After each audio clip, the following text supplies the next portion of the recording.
अस्सलाम वालेकुम, welcome back to another video another vlog. उम्मीद करती हूँ कि आप सब ठीक ठाक होंगे। मैं भी ठीक ठाक हूँ, शुक्र अल्हम्दुलिल्लाह। रमज़ानुल मुबारक का रमज़ान का महीना बहुत बहुत मुबारक हो आप सबको, मेरी यूट्यूब फैमिली को। ये रमज़ान की पहली सहरी है, पहली सहरी सबको बहुत ज़्यादा मुबारक हो।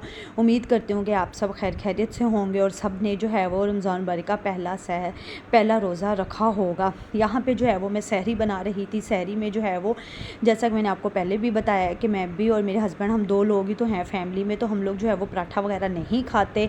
तो पराठे की जगह पे जो है वो मतलब रोटी सिंपल और उसके ऊपर मक्खन लगा के खाई जाती है। बट अब मैं ये समझ रही थी कि रोज़ा जो है वो फ्राइडे का होगा, तो मेरे एक दो काम थे, मक्खन वगैरह निकालने वाला था। मैंने सोचा था कि वो मैं कर लूँगी, बट मुझे नहीं पता था। अचानक से ही जो है वो मतलब उन्होंने कह दिया कि रोज़ा है कल, तो फिर इस वजह से मक्खन अभी नहीं निकाला हुआ था। मेरे पास देसी घी पड़ा हुआ था, ये भी मैं घर में ही निकालती हूँ। फिर मैंने जो है वो पराठे बना लिए सिंपल वाले, मतलब बलों वाले पराठे नहीं बनाए, सिंपल रोटी बना के उसके ऊपर जो है वो देसी घी लगा दिया। वैसे भी रमज़ान मुबारक में मैं जो है पूरे महीने में देसी घी यूज़ करती हूँ, क्योंकि मतलब रोज़े रखे होते हैं, क़ुव्वत मुदाफ़त कम हुई होती है। इससे ज़रा ये है कि मतलब साथ साथ जिस्म को थोड़ी बहुत ताकत भी मिल जाती है। इस वजह से जो है वो देसी घी का इस्तेमाल मैं ज़रूर करती हूँ। और सहरी में जो है वो सालन खाने का दिल नहीं कर रहा था, तो फिर सोचा कि ऑमलेट बना लेती हूँ। मैंने दो किस्म के जो है वो ऑमलेट बना लिए थे, साथ योगर्ट ले लिया था, साथ चाय थी। अल्लाह का शुक्र है कि यहाँ पे जो है वो हम लोगों ने सहरी अपनी कर ली थी। यहाँ पे जो है वो एक मैंने सिंपल बनाया था, दूसरा जो है उसमें मैंने ग्रीन चटनी, जो कि आपको पता है मैं बना के रखती हूँ,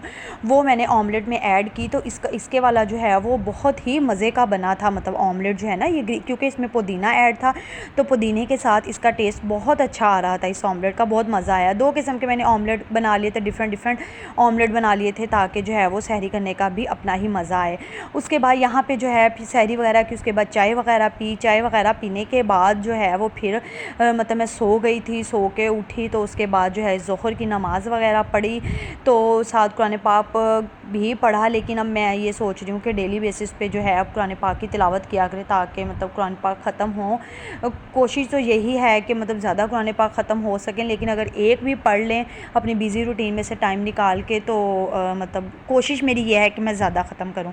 यहाँ पे जो है वो ज़ोहर की नमाज़ वगैरह पढ़ी। ज़ोहर की नमाज़ वगैरह पढ़ने के बाद फिर थोड़ी देर लेट गई। वैसे आपको मैंने बताया कि मेरा बेटे की तबीयत ख़राब है, वो काफ़ी ज़्यादा क्रैंकी हुआ है। मैं यही सोच रही, ये मेरा अपने बेटे के साथ जो है वो पहला रमज़ान है, तो पहले रमज़ान में ही जो है वो उसने मतलब बड़ा क्रैंकी हुआ था तबीयत की वजह से, तो उसने मुझे बहुत ज़्यादा मतलब तंग किया। उसके बाद मैं उसको संभालने लगी। उसके बाद जी मैं किचन में आ गई, इफ्तारी की तैयारियां करने लग गई। इफ्तारी में जो है आज मेरे किचन में जो है चिकन बन रहा है, साथ दही भल्ले और पकोड़े।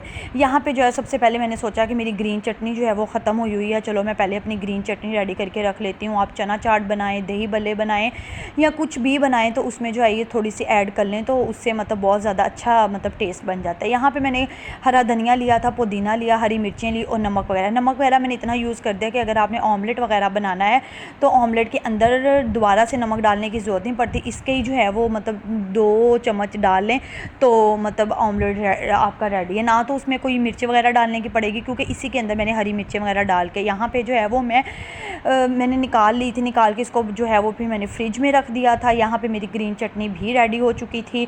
तो आप लोग बताएं जी, आप लोगों का रोज़ा कैसा गुजरा? मेरा शुक्र अल्लाह का बहुत अच्छा रोज़ा गुजरा, बट बस बच्चे की वजह से ज़रा थोड़ा सा मैं हो गई थी, क्योंकि वो बड़ा क्रैंकी हुआ था। फिर साथ ही जो है मैंने कहा मैं ना मतलब हांडी बना लेती हूँ, इफ्तारी का टाइम भी करीब आ रहा था। फिर साथ के साथ जो है वो मैंने उसी ही ब्लेंडर में जो है वो मतलब प्याज, लहसुन, अदरक और हरी मिर्चों को डाल के उसको जो है वो अच्छे तरीके से, क्योंकि ग्रेवी रखनी थी हल्की हल्की, सहरी में जो है वो ग्रेवी अच्छी लगती है। मतलब बिल्कुल ही मतलब मसाले वाला बना हो ना, तो वो उसमें सहरी में सुबह सुबह खाने का फिर दिल नहीं करता। इस वजह से मुझे होता है कि सहरी में जो है वो ग्रेवी टाइप वाला सालन हो। फिर इस वजह से मैंने आलू चिकन बना लिया आज, उसमें हल्की सी ग्रेवी रख ली थी, ज़्यादा नहीं, मतलब पतला शोरबा नहीं रखा था, थोड़ी थोड़ी मतलब कोरमा टाइप था, थोड़ी सी ग्रेवी थी, ताकि सहरी में जो है वो आसानी से खाया जाए। क्योंकि अफ्तारी में काफ़ी चीज़ें होती हैं, तो अफ्तारी तो इजीली हो जाती है, बट सहरी में जो है वो फिर आपको मतलब सालन या दही वगैरह ही होता है जिसके साथ आपने रखना होता है रोज़ा। फिर यहाँ पे जो है वो मैंने मतलब सालन उसको सॉरी मसाले वगैरह को सारे को फ्राई करके उसमें ऑयल डाल लिया, ऑयल डाल के उसको अच्छे तरीके से भून लिया। फिर साथ ही जो है वो इसके अंदर मैंने चिकन डाल लिया, चिकन डाल के इसको अच्छे तरीके से जो है वो मतलब मैंने इसकी भुनाई वगैरह की। भुनाई करने के बाद जो है वो फिर साथ आलू वगैरह डाल दिए। आप लोग बताएं जी आप लोगों ने इफ्तारी में क्या क्या बनाया। मतलब कि अब तो वैसे भी अभी तो जो है वो मौसम सही है, अब पता नहीं आगे मौसम कैसा होगा, ये तो अल्लाह को ही पता है। रोज़ा मतलब इतना महसूस ही नहीं हुआ कि रोज़ा है, ना प्यास वगैरह लगी। शायद मौसम ठंडा है इस वजह से अभी भी कुछ एरियाज़ में जो है पता चला है कि बारिश वगैरह हो रही है। बट आज भी मैं न्यूज़ देख रही थी, वो कह रहे थे कि आज भी जो है वो अर्थक्वेक आया। अल्लाह पाक माफ़ करें, अल्लाह पाक हम सब की मग़फ़िरत करें। ये बड़ा बरकतों वाला महीना है, इस महीनों में अल्लाह पाक हमें तमाम आफ़तों से, बुराइयों से, सबसे दूर रखें, आमीन। अच्छा, उसके बाद साथ ही हांडी एक साइड पे रख दी। एक तरफ जो है वो मैंने आलू दही बल्लों के लिए जो है वो आलू बॉयल करने के लिए कटिंग करके मैंने रख दिया। साथ ही साथ मैंने कहा अच्छा चलो मैं इसकी तैयारी कर लेती हूँ, क्योंकि टाइम थोड़ा रह जाता है, करने वाली मैं ही हूँ, अकेली मुझे करना पड़ता है सब कुछ, तो फिर इस वजह से ज़रा थोड़ा टाइम वगैरह लग जाता है। मेरी कोशिश होती है कि फटाफट मैं जो है वो कर लूँ।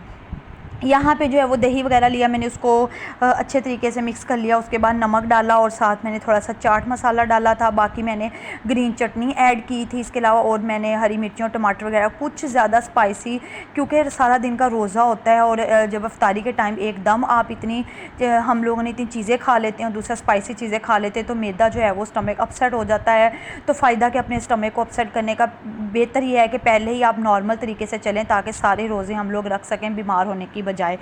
अच्छा, इसके साथ साथ ही फिर यहाँ पे जो मेरे दही भल्ले भी रेडी हो चुके थे। पकौड़ियाँ जो है मैंने थोड़े से गर्म पानी के अंदर भिगोई थी, क्योंकि मेरे पास टाइम थोड़ा कम था। फिर मैंने पकौड़ियों को गर्म पानी के अंदर भिगो के रख दिया। चलो तब तक जो है वो ज़रा फूल जाएंगी, तब तक मैं अपना बाकी मटीरियल तैयार करके रख लेती हूँ। यहाँ पर मैंने आलू वगैरह डाल के इसको मैं जो है वो फ्रिज में रख चुकी थी। वैसे भी अब आप मेरे व्लॉग्स वगैरह देखेंगे, मेरी इफ्तारी में इतना कुछ खास नहीं, क्योंकि फ्राई चीज़ें जो है वो मेरे हस्बैंड तो बिल्कुल नहीं खाते। मैं थोड़ी बहुत खा लेती हूँ, बट वो तो बिल्कुल नहीं खाते। आज भी बल्कि जब मैंने पकोड़े वगैरह बना लिए उसके बाद मुझे कहते कल से पकोड़े ना बनाना, क्योंकि उनको ये सब चीज़ें नहीं पसंद, ना वो पकोड़े खाएंगे ना समोसे रोल। इसी वजह से मैंने प्री रमज़ान प्रिपरेशन भी नहीं की, क्योंकि मतलब फ्राई चीज़ें जब किसी ने खानी नहीं है तो मुझे क्या फ़ायदा समोसे रोल इन सब चीज़ों को जो है वो बना के रखने का। वो बिल्कुल भी पसंद नहीं करते, वो इन चीज़ों को अवॉइड करते हैं। पता नहीं अब वो डाइट कॉन्शियस हैं या क्या है। वैसे वो अपनी डाइट का भी ज़रा ना थोड़ा सा मतलब ख्याल रखते हैं कि ऑयली चीज़ें कहते हैं सेहत के लिए अच्छी नहीं होती। इस वजह से भी मैं खा लेती हूँ, लेकिन कम खाती हूँ, बट वो मुझे भी कह रहे होते हैं। आज मैंने पकोड़े बनाए थे, मुझे उन्होंने आज ही पकोड़े खा के कह दिया कल अब पकोड़े ना बनाना, इससे अच्छा तुम कुछ और बना लेना। यहाँ पे पकोड़े मैं जो है वो मतलब आलूओं को मतलब कद्दूकश करके ना क्रश सा करके बारीक बारीक सा, जैसे गाजरों को कर लेते हैं वो करके उस तरीके से बनाए थे। दूसरे तरीके से मैंने पकोड़े नहीं बनाए थे। साथ ही इसके अंदर मैंने थोड़ा सा बेसन डाल दिया, एक मीडियम साइज़ का प्याज लिया और इसमें मैंने जो है वो दादड़ी लाल मिर्च डाल दी, साथ ही खुश्क धनिया डाल दिया, नमक डाल दिया और फिर इसको अच्छे तरीके से जो है वो फ्राई कर लिया। बड़े क्रिस्पी से, बड़े मज़े के। अगर इस तरीके से आलूओं को क्रश करके आप डालते हैं ना ग्रेट करके, तो इससे जो है वो समोसे आपके पकोड़े आपके बहुत ज़्यादा मतलब क्रिस्पी टाइप बनते हैं। पकोड़े बहुत अच्छे बने थे। यहाँ पे जो है वो तकरीबन इफ्तारी का टाइम भी बहुत ज़्यादा करीब आ गया था और मुझे बड़ी जल्दी पड़ी हुई थी। मैं साथ साथ जो है वो फटाफट बना रही थी कि मैं जल्दी जो है वो इसको बना लूँ। उम्मीद करती हूँ कि आप लोगों का भी जो है वो रोज़ा बहुत ज़्यादा अच्छा गुजरा होगा।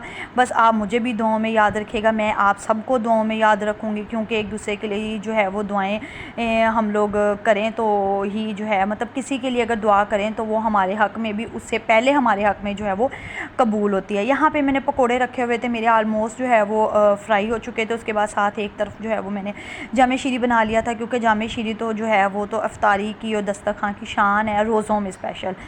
तो वो भी बल्कि मेरे हस्बैंड कहते इतना मीठा तुम मतलब ना बनाया करो। मतलब वो ज़रा थोड़े डाइट कॉन्शियस है, इस वजह से वो ज़्यादा मतलब करते हैं, उन्होंने नहीं खाना होता। इस वजह से आपको जो है मतलब मैं समोसे रोल इस टाइप की चीज़ों की मैंने प्रिपरेशन इसीलिए पहले नहीं करके रखी थी। मैं देख रही थी बहुत से लोग जो यूट्यूब पे, बहुत सारी हाउसवाइफ्स जो हैं वो प्री रमज़ान प्रिपरेशन कर रही हैं, बट मैंने नहीं की, क्योंकि जब कोई खाता ही ना तो मेरा कोई बच्चा ऐसा है जो ये मतलब बच्चे बड़े शौक़ से खाते हैं। मेरा बेटा छोटा है अभी, वो इन चीज़ों को खाता नहीं है, तो इस वजह से मैंने प्री रमज़ान प्रिपरेशन नहीं की। मैं साथ के साथ ही जो करूँगी वो मैं आप लोगों के साथ शेयर करूँगी। उम्मीद करती हूँ कि आपको मेरा आज का व्लॉग भी पसंद आया होगा। आप भी मुझे दुआओं में याद रखिएगा, मैं भी आप सबको दुआओं में याद रखूँगी। इस बरकतों वाले महीने में आप सब एक दूसरे के लिए जो है वो दुआएँ करिएगा, सब एक दूसरे को दुआओं में याद रखिएगा। Thank you for watching.